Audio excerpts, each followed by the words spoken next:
mendengar nih Bun, kita kan udah diskusi. Nah, dan aku mendengar nih Bun, kita kan udah diskusi nih sama teman-teman muslim yang lain bahwa malaikat Jibril itu ada di ayatnya juga bahwa itu adalah jin. Apa benar? Enggak, jadi gini, malaikat terbuat dari cahaya. Ya. Jin dan iblis tercipta dari api. Manusia tercipta dari tanah. Semuanya ada batasnya. Malaikat tidak sama seperti jin. Malaikat ya malaikat. Oke, berarti ya, malaikat Jibril itu bukan jin. Bukan setara jin, bukan. Dia malaikat, salah ya. namanya udah angel. Salah ya, teman-teman, salah ya. Berarti salah ya. Namanya angel.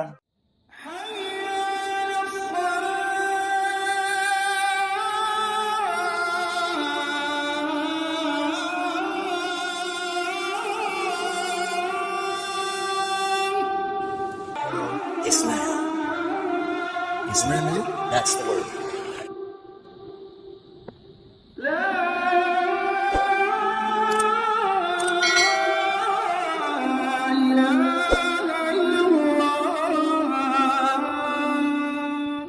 Assalamualaikum warahmatullahi wabarakatuh. Bismillahirrahmanirrahim. Alhamdulillahirrabbilalamin. Asyhadu an la ilaha illallah wa asyhadu anna muhammadar rasulullah. Sahabat Fakta Islam TV, terima kasih atas dukungan Anda terhadap perkembangan channel ini. Bagi yang belum subscribe, bismillah, silakan tekan tombol subscribe sekarang juga. Semoga ini semua menjadi bagian dari upaya kita bersama untuk pencerahan umat, menghadang dan melawan anasir-anasir penyesatan dan pemurtadan yang gentayangan di sekitar kita. Dan ini yang menjadi tagline sekaligus misi dari Fakta Islam TV. Sahabat, kali ini saya akan mereaction percakapan luar biasa dari dua wanita, yaitu Bunda Korla versus Ica, tentang perbandingan agama Islam dan Kristen. Nah, tadinya pas saya buka YouTube, muncul paling atas itu kanalnya Ustadz Yonatan Nandar, Evangelis Yonatan Nandar ya. Tapi saya heran, lah kok yang ditampilkan Bunda Korla dan Ica. Nah, mereka ini yang saya tahu sama-sama viral beberapa waktu yang lalu. Nah, kalau Ica viral di jagat debat lintas agama karena sensasinya kalau nggak salah soal kesemsem, bahkan punya hubungan ya spesial dengan kristolog kondang Ustaz Zuma. Pengakuannya begitu ya. Akhirnya jadi persoalan dan kalau nggak salah belakangan terbukti nggak benar ya. Itu hanya isu yang dibesar-besarkan. Ustaz Zuma menolak soal hubungan itu dan endingnya kelar ya. Nah, tapi si Ica udah terlanjur ngetop ya. Nah, sedangkan Bunda Korla dia ini kalau nggak salah viral di entah di TikTok apa Instagram ya. Ya kurang lebih seperti itu. Yang jelas ngetop di jagat media sosial. Nah, saya tahunya keduanya sama-sama viral. Nah, walaupun sebelumnya apologet muslim banyak yang membahas soal Ica ya, bulan, 2 bulan, 3 bulan yang lalu kalau nggak salah ya, setiap buka pasti yang nongol yang mau menghiasi wajah YouTube di jagat apologet yaitu Ica dan Ica. Ngetop sekali ya waktu itu. Tapi saat itu saya sama sekali nggak tertarik untuk membahas soal Ica.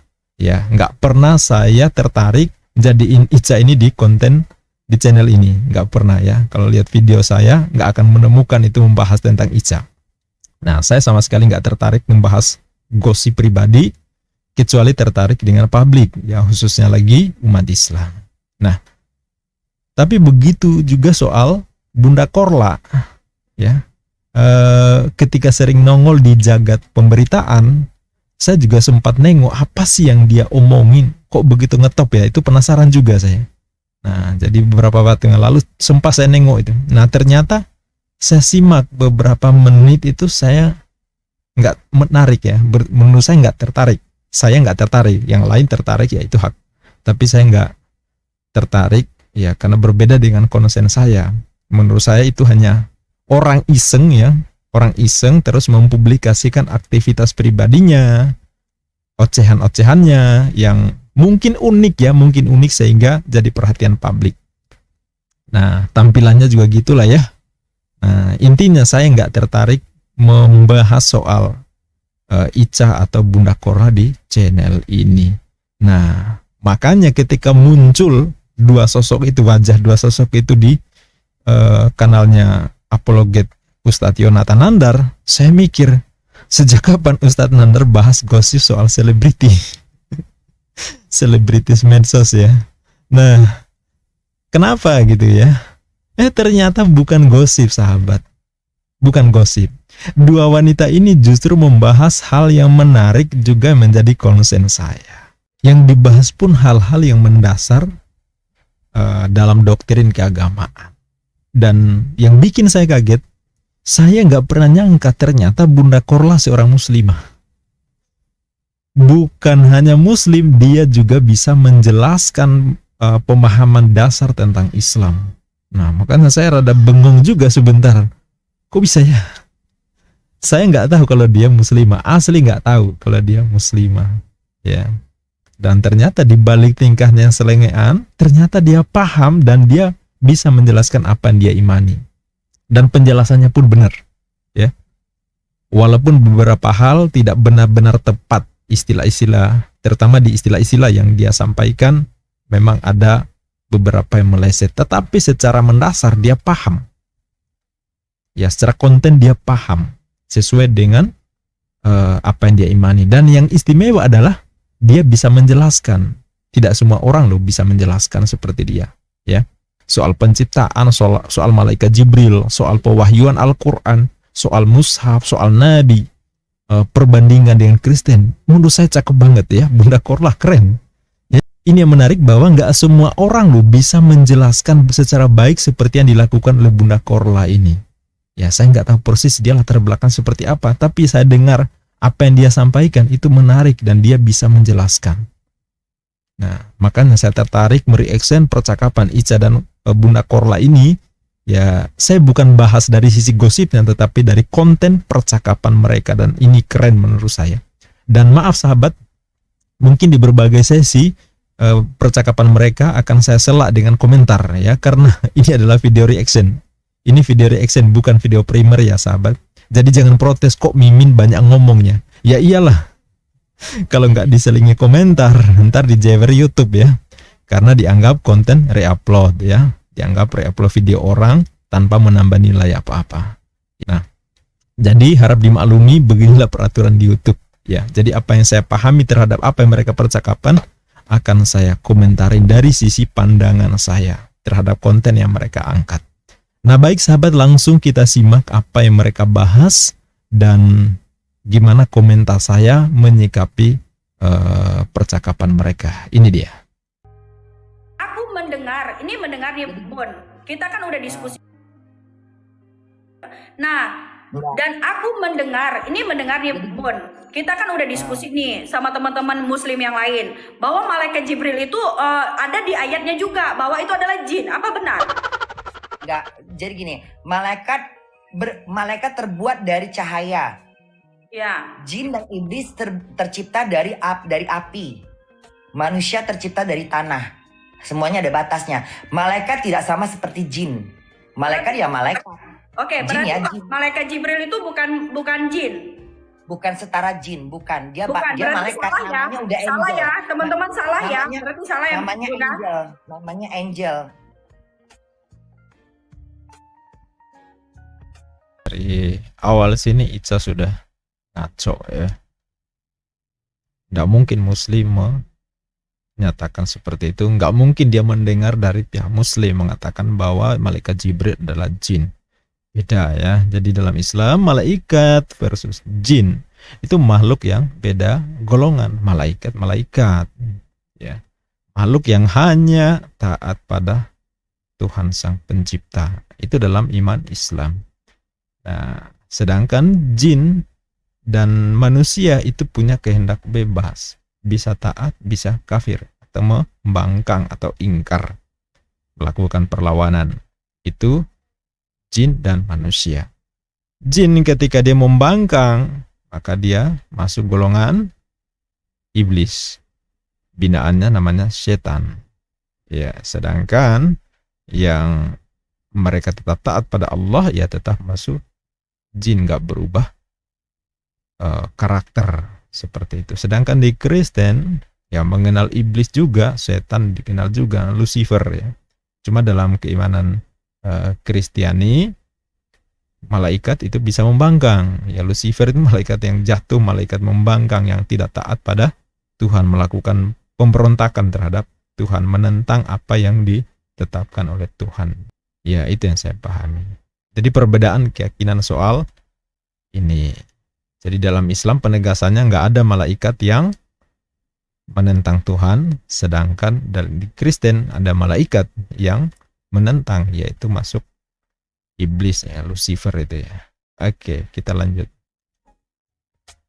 Nah, malaikat ya malaikat, nggak sama kayak jin, nggak sama kayak karena ada jenis makhluk yang diciptakan Allah 3, manusia, jin, dan malaikat. Jin tergolong ada setan, ada iblis. Gitu. Jadi manusia, sebelum manusia diciptakan, jin udah diciptakan oleh Allah. Malaikat dan jin itu udah diciptakan sebelum diciptakannya manusia. Dalam agama Islam seperti itu pelajarannya, gitu. Jadi ketika Jibril ini kan malaikat yang selalu menyampaikan wahyu kepada semua para nabi. Dan dalam Islam ini kita berbicara konteksnya Islam aja dulu ya, konteksnya Islam.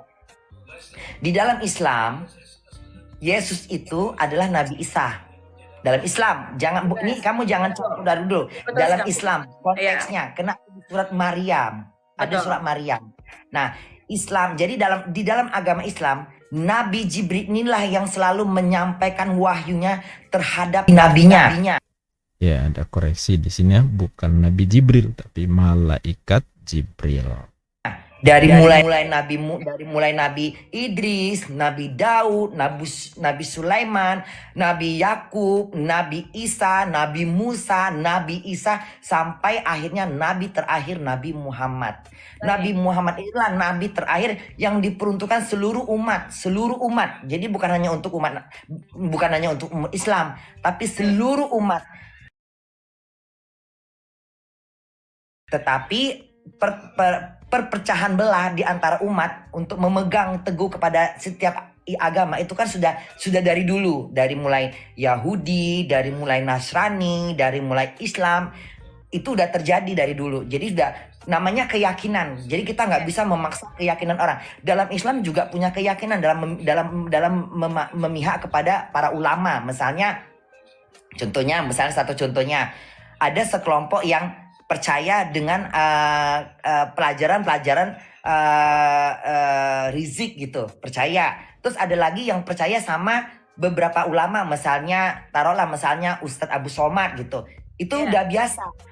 Mungkin dalam agama Islam ini juga ada yang seperti itu kalau menurut Bunda gitu. Ya, jadi penegasan di sini yang dimaksudkan adalah bahwa para nabi itu menerima misi yang sama dari Allah, dari Tuhan Sang Pencipta. Hanya saja setelah Nabi itu sudah tiada, maka akan terjadi perbedaan penafsiran, perpecahan dalam memahami apa yang dituntunkan oleh para Nabi. Nah, itu yang saya tangkap dari yang disampaikan oleh Bunda Korla ini. Walaupun memang terlalu bersemangat, banyak hal yang selip, tetapi inti sarinya secara konten yang disampaikan itu tepat, bahwa banyak nabi yang dia sebutkan satu persatu tadi itu memiliki misi yang sama, termasuk Nabi Isa alaihissalam yang diimani sebagai Tuhan oleh saudara kita di Kristiani, termasuk yang diimani oleh si Ica. Jadi sebenarnya agama Nasrani dengan agama Islam itu tidak jauh beda. Dalam hal ini saya tidak setuju dengan apa yang dikatakan Bunda Korla. Dia mengatakan bahwa agama Islam dan Kristen itu tidak jauh beda. Menurut saya sangat jauh beda. Dalam konsep apapun berbeda ya. Doktrin teologisnya tentang ketuhanannya sangat-sangat berbeda. Ya, dalam Islam konsepnya tentang tauhid itu cukup jelas di Quran surah Al-Ikhlas. Qul huwallahu ahad Allahus samad lam yalid wa lam yulad wa lam yakul lahu kufuwan ahad. Esa dalam Islam Berbeda dengan Esa yang diterjemahkan oleh saudara kita di Kristen. Kemudian Allah tempat bergantung segala makhluk, ya. Semua yang ada itu hanya pencipta dan yang diciptakan. Pencipta Khalik, yang diciptakan adalah makhluk, itu saja. Maka selain daripada sang pencipta, maka semuanya adalah makhluk, bergantung pada sang pencipta. Ya, entah mau disebut manusia, entah mau disebut hewan, entah mau disebut tanam, tumbuhan, entah malaikat, semuanya bergantung pada sang pencipta. Ya, sang penguasa tunggal. Itu ya. Kemudian Allah yang diimani oleh Muslim tidak beranak dan tidak diperanakkan. Tidak pernah Muslim itu berpikir bahwa Allah itu inkarnasi dalam bentuk manusia, jadi daging segala macam. Nggak ada begitu. Kita malah keluar dari Islam. Kita telah kafir kalau kita berpikir kita mau imani seperti itu. Ya, tidak beranak dan tidak diperanakan. Tidak pernah lahir sebagai manusia, tidak juga melahirkan sebagai manusia. Itu jelas ya. Kemudian walam yakul lahu kufuwan ahad. Tidak ada yang setara dengan dia. Tidak ada yang setara. Ya, dia bukan separuh manusia separuh Tuhan, seperti sebagian manusia sebagian Tuhan. Di satu sisi dia Tuhan, di satu sisi lain juga manusia. Enggak. Dalam Islam, Allah tidak pernah dibayangkan, diimajinasikan dalam bentuk, corak, warna, ukuran, motif. Segala sesuatu yang masih bisa diimajinasikan oleh akal pikiran manusia, terjangkau oleh pikiran akal manusia, maka itu bukan Allah, bukan Rob, bukan sang pencipta yang maha gaib yang kita imani, yang diimani oleh Muslim. Tidak. Itulah ketika Muslim menegaskan laisa kamitslih, tidak dapat dimisalkan dengan sesuatu, artinya pemaknaannya seperti itu. Ya, jadi ketika sesuatu itu muncul dan bisa dilihat, didengar, ditangkap oleh panca indera, maka sesungguhnya itu bukan Allah, bukan Rob yang diimani oleh Muslim. Tegas sekali seperti itu. Dan bagi Muslim itu final. Nggak ada lagi yang berdebat soal berapa jumlah pribadi dalam kesatuan Tuhan atau keesaan Tuhan. Nggak ada. Ya, kita bisa berbeda dalam hal-hal yang lain, penafsiran tentang syariat. Tetapi kita tidak lagi berdebat soal menghitung jumlah pribadi dalam keesaan Tuhan. Nah, itu final ya dalam Islam. Tentu berbeda dengan saudara kita di Kristiani. Ya, sampai detik ini lebih 2000 tahun mereka masih berdebat soal seperti apa posisi Yesus dalam keesaan ketuhanan. Ini berbeda banget ya. Jadi kalau dikatakan Bunda Korla bahwa tidak jauh beda, menurut saya sangat-sangat jauh berbeda. Karena gini, dalam agama Nasrani, Injil yang dibawa oleh Nabi Musa, menurut kami Nabi. Tapi kalau menurut orang Islam, menurut orang Kristen kan itu Tuhan. Berbeda lagi tafsirannya. Di dalam agama Islam, beberapa firman Allah, ayat hadis, jadi kayak Jabur, Injil, Taurat, Al-Quran itu dibawa oleh semua nabi. Seperti Nabi Isa membawa Injil, Nabi Musa membawa Taurat, Nabi Musa Taurat, Jabur itu kalau nggak Nabi Nuh Nabi apa gitu. Sampai terakhir Nabi Muhammad membawa Al-Quran gitu. Banyak selip, tetapi yang disampaikan intinya dia paham apa yang menjadi doktrin keislaman, paham dia tentang Nabi. Cuma saja banyak beberapa hal yang selip tadi ya. Kita maklumi, saking bersemangat biasanya. Saya juga begitu, kalau sangat bersemangat berbicara kadang beberapa hal yang saya sampaikan itu berbeda. Jadi di pikiran saya apa, tapi di lisan saya mengeluarkan kata apa gitu ya. Itu biasa. Seperti itu ya. Dan Bunda Korla juga kita tahu sangat bersemangat, sehingga banyak istilah yang dia gunakan selip. Ya, kita maklumi lah ya. Jadi semuanya sudah ada jadi sudah ada pembawaan yang dibawa oleh ajaran masing-masing gitu. Oke. Sebenarnya yang menjadikan simpang siur adalah orang-orang yang terlahir setelah para nabi tidak ada lagi. Ngerti? Iya, Karena kan cuma yang makin simpang siur nih sepanjang, tapi alhamdulillah sampai detik ini Al-Quran itu terjaga. Karena gini, Al-Quran itu tidak bisa diceplak dan tidak bisa dicontoh. Tidak ada bisa. Karena gini, firman Allah tuh lengkap di dalam Al-Quran. Tidak lengkap tapi ganjil. Jadi ada berapa ribu juz gitu. Nah, karena gini, karena waktu penyaringan, jadi gini, misalnya gini, taruh contohnya contohnya aja nih. Ini misalnya Bunda Tuhannya, kamu Jibrilnya, adik kamu nabinya. Lalu Bunda bilang sama kamu, nih sampaikan kepada adikmu ajaranku, bahwa sayanginlah semua makhluk di bumi. dalam berbahasa, Sayanginlah semua makhluk di bumi. Lalu kau menyampaikan kepada adikmu tadi si Muhammad ini. ya. Allah, sayanginlah manusia semua yang ada di bumi. Sayanginlah semua makhluk di bumi. Tapi adik kau nggak bisa nulis. Lalu adik kau cari teman yang dipercaya sama dia untuk menulis. Karena gini, dulu Al-Quran nggak seperti itu bentuknya di zaman Nabi, tidak seperti itu. Jadi Al-Quran itu tertulis di setiap, misalnya kelepak kurma, di batu, di tembok, di tempat-tempat yang kelopak kurma biasanya, di kelopak kurma. Jadi di kulit unta yang kering gitu. Ica nampaknya mikir keras ya untuk memahami apa yang dijelaskan oleh Bunda Korla ini. Ya, jadi memang sekali lagi secara pemahaman kita paham, Bunda Korla ini paham, hanya saja menjelaskan di bagian yang banyak istilah sepertinya dia agak banyak selip di sini. Tetapi maksudnya kita paham bahwa dia ini menceritakan tentang periwayatan Al-Quran dari Allah, kemudian disampaikan kepada malaikat Jibril untuk diteruskan pada Rasulullah Muhammad SAW yang nantinya akan disampaikan kepada umat. Nah, Rasulullah Muhammad SAW dia nggak bisa membaca, nggak bisa menulis, seorang yang ummi, tetapi dia memerintahkan kepada penulisnya, ya seperti Zaid dengan di berbagai media, ya.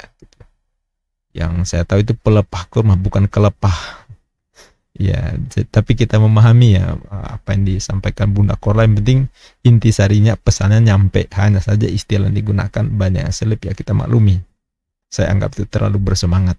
Ya, sekaligus juga memang memahamkan Ica ini nampaknya perlu kerja keras ya. Dia Bunda Korla sampai memisalkan tadi ya, misalkan sampai Allah tadi.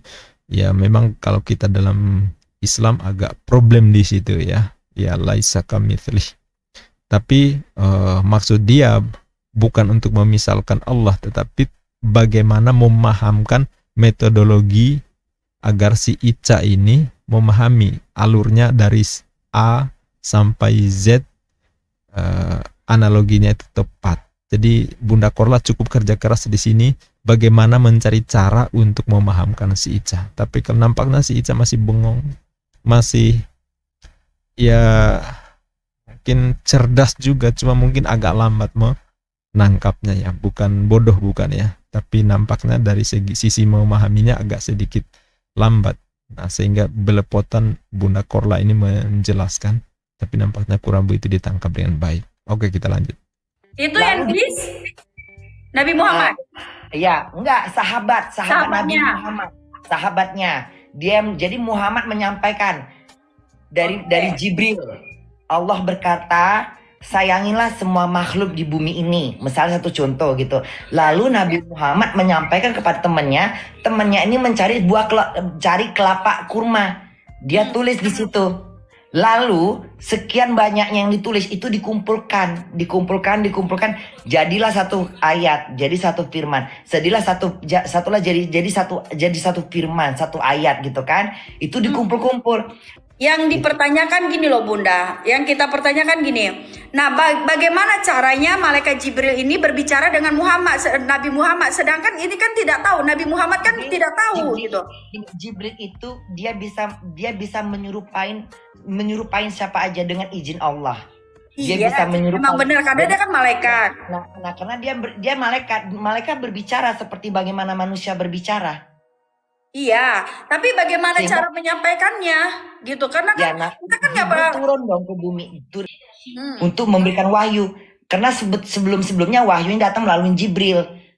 Jibril itu memberikan wahyu, berbicara pada Nabi Muhammad sebagaimana kita berbicara seperti ini.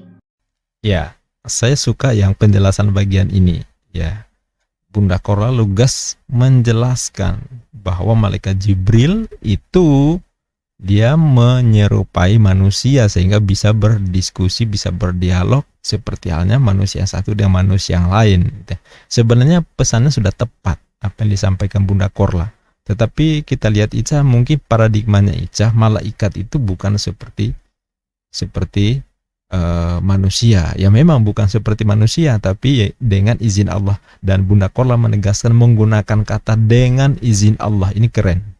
Ya, dengan izin Allah. Jadi bukan si malaikat yang punya kemampuan atau kekuasaan untuk menjadi manusia, menyerupai manusia, menjelma dalam rupa manusia, bukan. Tetapi Allah yang memberikan kemampuan kepada malaikat untuk menjelma menjadi manusia sehingga bisa berdialog, bisa berdiskusi, ya karena memang berhadapan seperti sesama manusia walaupun hakikatnya dia adalah malaikat. Tapi raganya dipinjam adalah manusia sehingga bisa bercakap-cakap. Sebenarnya pesannya Bunda Korla sudah sangat tepat. Harusnya si Ica sudah paham. Tapi nampaknya mungkin paradigma Ica tentang malaikat masih ngawang-ngawang sehingga dia tidak tahu bahwa dalam paradigma Islam malaikat diberi kekuasaan, kemampuan untuk menyerupai manusia sehingga bisa berdiskusi, bisa berdialog, bisa berhubungan dengan manusia dalam berkomunikasi. Begitu. Tapi ini bedanya live. Seperti kita berbicara pada teman kita yang dekat. Iya. Jadi Jibril ini sudah terhitung dekat dengan Nabi. Jibril ini dekat dengan Nabi Isa, dekat dengan Nabi Musa, dekat dengan Nabi Muhammad. Mereka tuh berbicara dengan seperti kamu bicara sama Bunda. Jadi jelas, penyampainya jelas gitu. Kayak misalnya kamu bicara dengan adik kamu, tapi pesannya dari mama kamu. Ya. Otomatis adik kamu pasti hafal dong kalimat itu. Karena nggak melalui telepon, nggak melalui WhatsApp, nggak melalui apa-apa. Langsung seperti Bunda ini berbicara sama kamu. Bedanya kita di layar. Tapi Jibril dan Muhammad itu berbicara dua tempat yang sama posisinya. Duduk bareng, ngobrol bareng. Ya. Gitu. Iya, jadi memang itu ya. Ngajar Ica ini harus agak bersabar dan seperti yang saya lihat Bunda Korla cukup kewalahan. Gitu. Ya, jadi analogi-analogi yang disampaikan saya tertarik ya. Menurut saya bagus karena analoginya sederhana ya, sekelas dengan pemahaman Ica lah ya. Ya, mudah-mudahan yang kali ini Ica paham apa yang dimaksud dengan Bunda Korla. Analoginya sangat real itu untuk memudahkan banget. Dan menurut saya Bunda Korla kali ini dia cukup berhasil menyampaikan seperti itu walaupun agak bikin ketar-ketir juga ya. Karena saking semangatnya dia suka mengucapkan istilah-istilah yang selip ya, bahasa istilah saya itu selip. Saya tidak mengatakan itu salah ya, karena antara yang saya yakin antara yang dipikirkan dengan yang dikatakan oleh Bunda Korla itu yang kurang pas connect-nya, tetapi maksudnya itu benar ya. Jadi bagus sih menurut saya, tinggal si Ica-nya lagi menangkapnya seperti apa. Jadi kalau misalnya dari mana Nabi Muhammad tahu wahyu itu? Dari Jibril. Bagaimana Jibril ngomongnya? Karena Jibril bisa menyerupai manusia. Jibril bisa menyerupai wajah seperti siapapun. Kekuatan dia, Allah memberikan memberikan kekuatannya kepada Jibril dengan izinnya. Jibril bisa dia kan malaikat. Dia bisa menyerupai nabi. Dia bisa menyerupai manusia. Ya, jadi betul sekali yang dikatakan Bunda Korla. Jadi kalau dalam rupa aslinya jelas kita nggak bisa melihat malaikat dalam rupa aslinya. Tetapi ketika menyerupai manusia, menyamar ya dalam rupa manusia, maka kita bisa melihat malaikat. Dan itulah yang terjadi malaikat Jibril ketika menyampaikan wahyu kepada Nabi Muhammad. Itu Malaikatnya bisa. Jibril itu kayak kalau menurut agama Nasrani itu apa? Jibril apa kalau menurut Nabi? Kalau di kita nggak ada cerita ini ya. Pokoknya kalau di kita tuh kan paham ya Bun ya. Nah kalau kita itu kan dari Allah itu kan Allah memberikan firman-Nya. Firman-Nya itu adalah apa? Perkataan itu dari Tuhan Yesus gitu.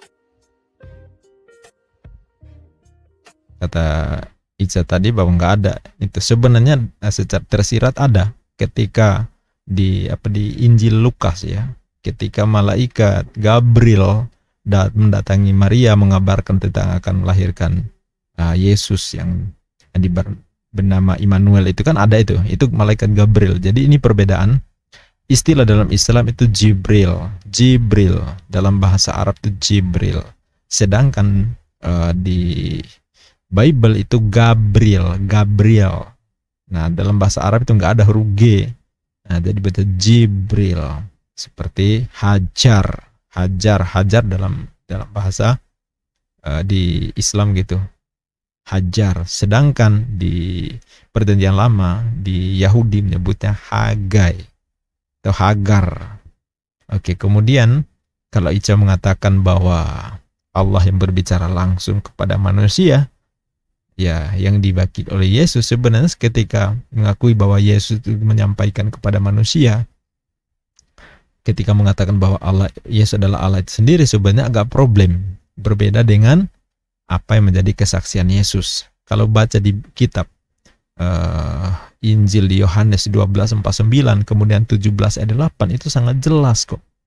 Ya, sangat jelas menunjukkan bahwa Yesus itu sebagai perantara, penyampai firman yang diterima dari Allah, dari Bapa yang disampaikan kepada Bani Israel atau murid-murid Yesus.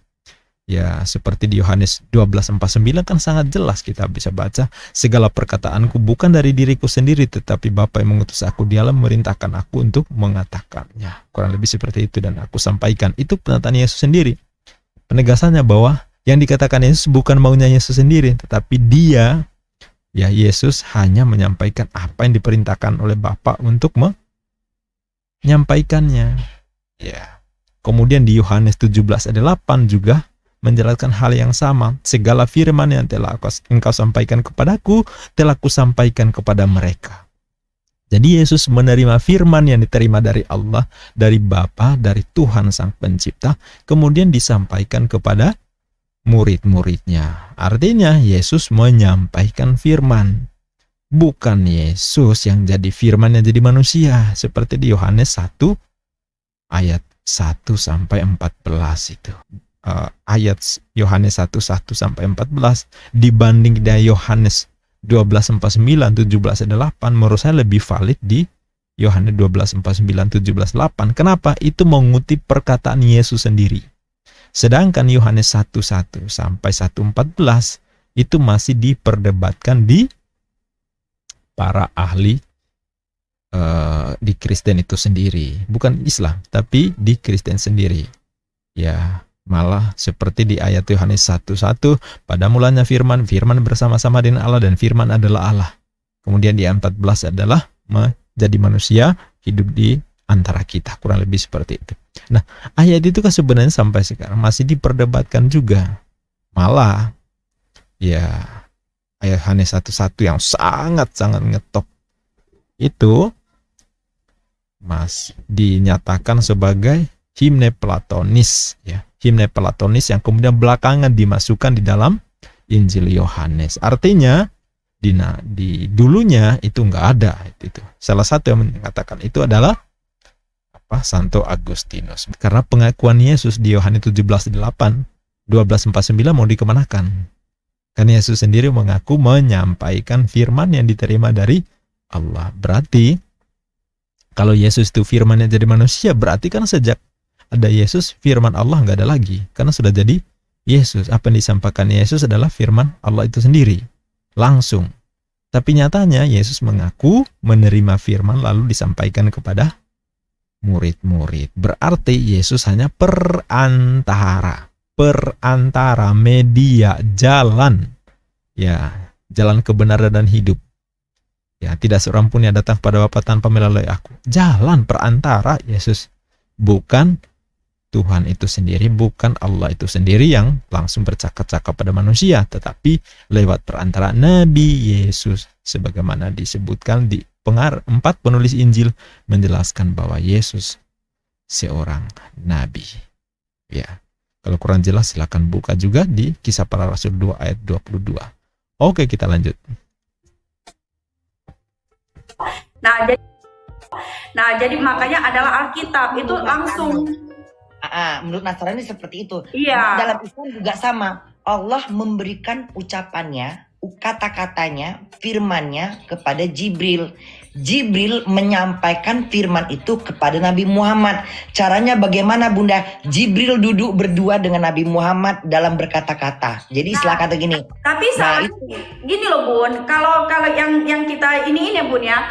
Kalau kita itu Allah itu perkataan Allah itu sendiri gitu. Jadi nggak ada perantara gitu. Nggak ada perantara kan? Karena menurut keyakinan orang Nasrani bahwa Yesus itu adalah Tuhan. Sehingga itulah dianggap tidak ada perantara. Kalau dalam agama Islam, Nabi ini adalah Nabi.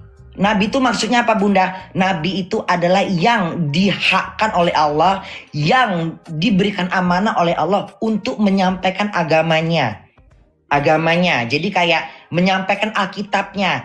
Alkitab gini, Al-Quran. Jadi Alkitabnya semuanya sama tuh. Alkitab, Injil, Jabur, Al-Quran. Itu kan disampaikan oleh Allah untuk para nabi agar manusia di bumi ini dapat pelajaran baik dari Tuhan gitu. Itulah istilahnya. Jadi gitu. Jadi Allah itu memberikan ajarannya berbentuk firmannya, berbentuk ucapannya dengan kalimat dia disampaikan oleh Jibril. Jibril dengan kekuasaan Allah tadi itu memberi kekuatan memori dalam penyampaian itu, lalu menyampaikan kepada Nabi Musa, Nabi Ibrahim, Nabi Yusuf, Nabi Sulaiman, Nabi Isa, Nabi Musa, Nabi Yunus, sampai Nabi Muhammad SAW. Begitulah. Jadi semua ditulis. Di zaman Nabi Musa bagaimana mereka menulis wahyunya, di zaman Nabi Isa bagaimana mereka menulis wahyunya, bagaimana di zaman Nabi Ibrahim bagaimana mereka menulisnya, di zaman Sulaiman bagaimana mereka menulisnya, di zaman Nabi Muhammad pun seperti apa mereka menulisnya. Ya tadi itu dari kelopak-kelopak kurma, dari hal-hal misalnya dari tanah, dari batu yang kekal, yang tidak mudah luntur, misalnya dari kelopak kurma gitu. Itulah ajarannya. Lalu dikumpul-kumpul lah itu. Oke, berarti beda ya, Bun ya. Kalau kita di Kristen, kalau kita di Kristen itu di Nasrani Kristen tuh itu nggak ada perantara gitu. Nah, dia langsung, Allah itu langsung. Iya, tidak ada perantara.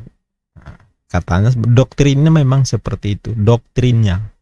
Ya, dogmanya memang seperti itu, tanpa perantara. Yesus itu adalah inkarnasi Allah dalam rupa manusia, sehingga ketika mengatakan kepada Bani Israel, kepada murid, itu seolah-olah bahwa Allah mau mengatakan langsung, padahal Yesus itu sendiri perantara, sebagaimana pengakuan Yesus itu sendiri yang diutus oleh Allah. Utusan itu perantara, coy. Perantara. Silakan buka di Yohanes 17 ayat 8, 17 ayat 3, kemudian 5:30, 12:49 tadi. Nah, lebih jelas lagi saya akan buka di Kisah Para Rasul juga ada di 2 ayat Kisah Para Rasul 2 ayat 22.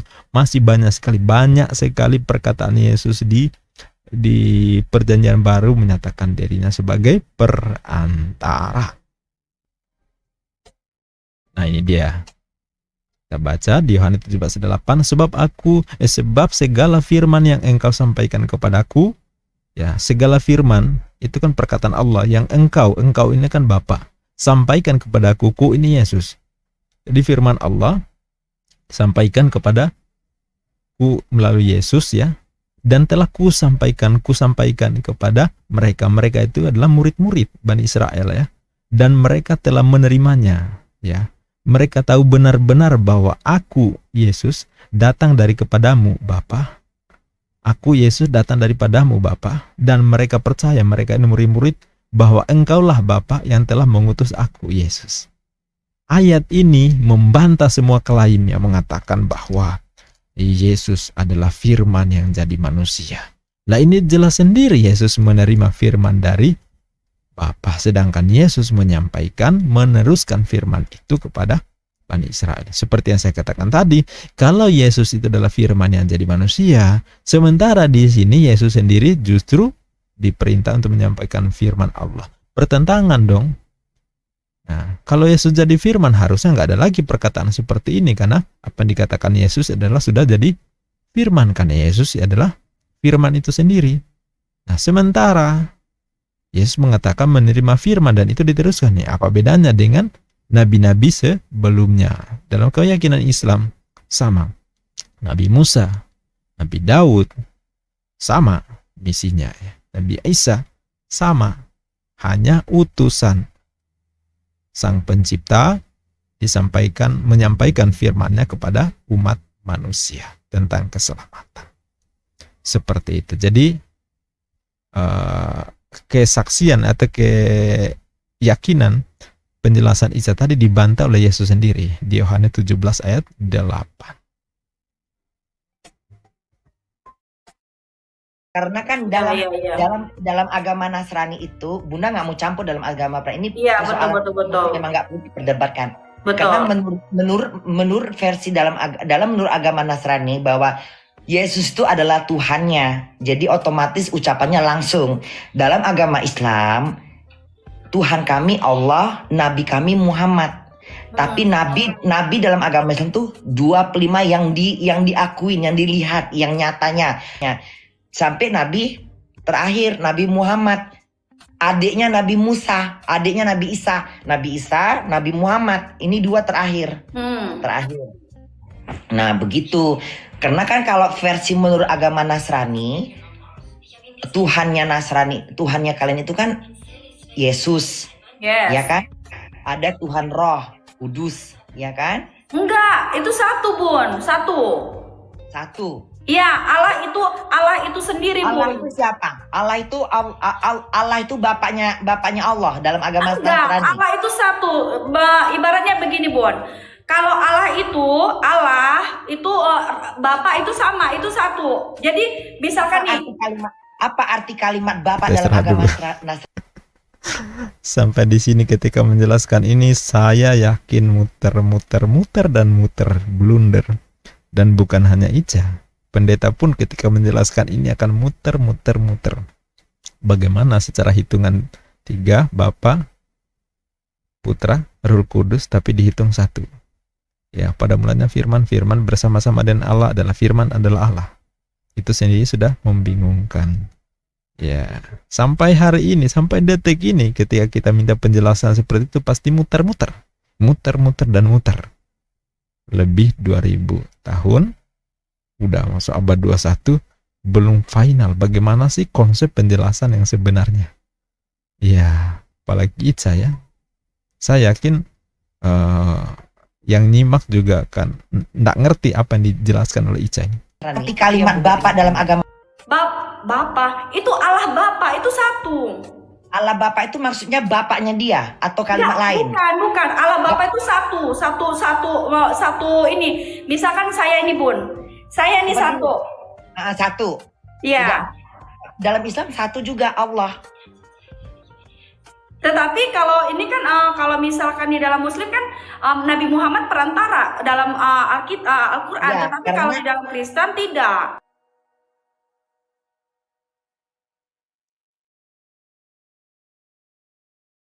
Tadi sahabat bisa simak sendiri kok, baca sendiri baik-baik, diulang-ulang juga nggak apa-apa. Yohanes 17:8. Kalau dikatakan bahwa Yesus bukan perantara, silakan baca sendiri Yohanes. Saya ulangi ya.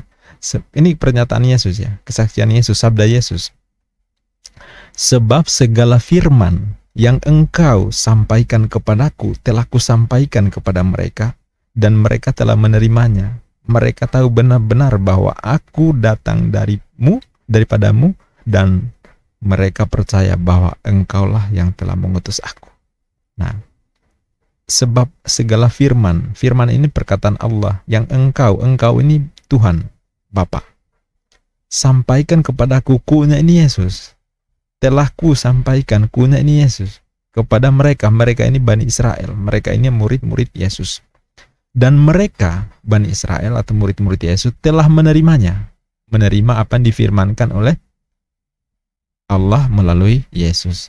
Mereka tahu benar-benar bahwa aku datang, Yesus datang daripadamu, dari Tuhan, dari Bapa. Dan mereka percaya bahwa engkaulah yang telah mengutus aku. Jadi dari sini itu nggak ada menimbulkan kesimpang siuran, sebenarnya sudah sangat jelas posisinya seperti apa.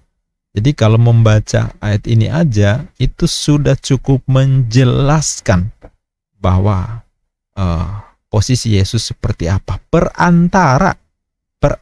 Jadi Yesus hanya sebagai penyampai firman, bukan firman itu sendiri yang jadi manusia. Ini menurut ayat ini. Adapun kalau Anda lebih percaya pada doktrin di Yohanes 1 ya itu, tapi ini kan perkataan Yesus sendiri. Sama-sama di Yohanes, tetapi yang ini 17:8 kan mengutip perkataan Yesus langsung. Sedangkan di Yohanes 1:1-1-14 itu mengutip perkataan siapa? Coba, ada yang bisa menjelaskan nggak? Itu sumbernya dari mana? Itu perkataan siapa itu?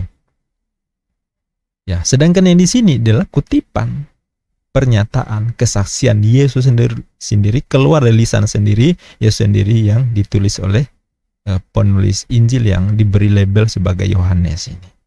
Kan begitu, ya. Jadi ayatnya sangat jelas. Tapi ya problemnya adalah di Kristen, apa yang tertulis itu berbeda dengan yang dipahami.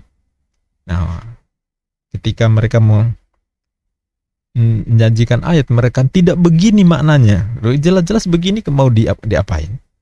Ya kan? Ayatnya sudah sangat jelas begini, tapi mereka bilang, oh tidak begitu, harusnya begini. Itu problemnya ya.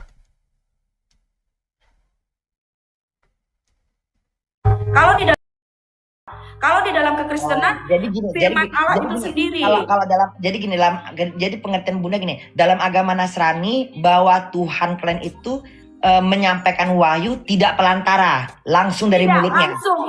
Jadi Dalam agama Islam juga seperti itu. Allah memberikan firman-Nya langsung dari mulutnya, tetapi dititipkan oleh Jibril untuk Nabi Muhammad. Jadi umat Islam mendapatkan wahyu itu melalui Nabi Muhammad. Nabi Muhammad itu dipilih oleh Allah karena dia manusia yang jujur. Oke, di sini ada teman saya apologet, biar Bunda ini ya Bun ya. Biar lebih paham ya Bun, karena di situ ada Allah.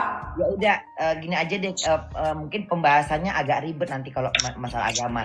Jadi Bunda mundur diri aja deh. Jadi gini, jadi intinya gini, dalam agama Islam Al-Quran ditulis oleh sahabat Nabi Muhammad, dan Nabi Muhammad mendapatkan firman itu melalui Jibril, dan Jibril berkontak langsung dengan Allah, sebagaimana juga Jibril berkontak langsung oleh Nabi Muhammad biar jelas tertulis.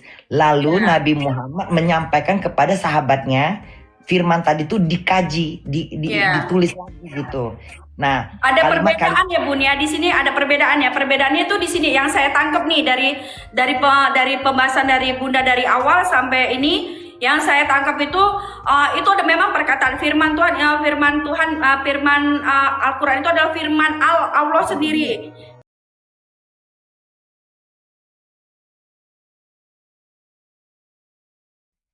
Itu saja sahabat yang bisa saya ulas dari percakapan Bunda Korla dan Ica ini. Jika ada menemukan kesalahan saya, kesilapan saya, kehilafan saya, silakan tulis di kolom komentar ya. Mudah-mudahan bisa memperbaiki, bisa mengoreksi apa yang saya sampaikan dan bisa memberikan pencerahan buat yang menyimak video ini maupun yang membaca komentar. Barokallah. Demikian, sampai jumpa di video berikutnya. Bagi yang belum subscribe, silakan tekan tombol subscribe dan tanda loncengnya diaktifkan, like dan share.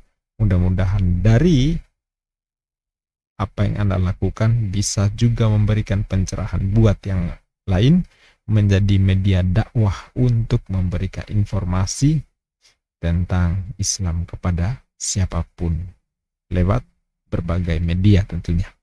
Billahi taufik wal hidayah. Wassalamualaikum warahmatullahi wabarakatuh.